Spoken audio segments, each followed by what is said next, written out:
Civil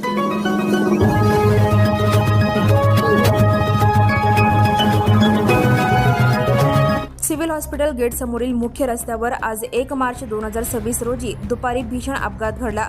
या अपघातात रस्ता क्रॉस करणारे 70 वर्षीय पादचारी नसरुद्दीन सय्यद यांचा उजवा पाय पूर्णपणे फ्रॅक्चर झाला असून दुचाकी चालक जुबेर इनामदार यांना डोके व मानेच्या भागात गंभीर जखमा झाल्या आहेत।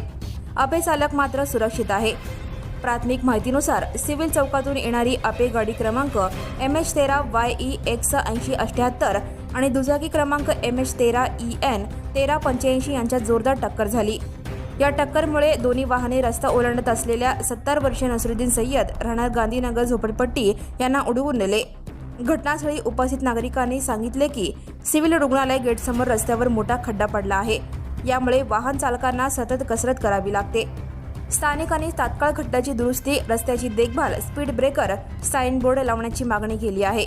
अपघातातील जखमी नसरुद्दीन सय्यद व जुबेर इनामदार यांना तातडीने सिव्हिल रुग्णालयात दाखल करण्यात आले असून त्यांच्यावर उपचार सुरू आहेत। पोलिसांनी घटनास्थळाची पाहणी करून अधिक तपास सुरू केला आहे। सोलापूर शहरातील रस्त्यांच्या खराब अवस्थेमुळे वारंवार अपघात होत असल्याने महापालिका प्रशासनाने त्वरित उपाययोजना कराव्यात अशी मागणी नागरिक करत आहेत।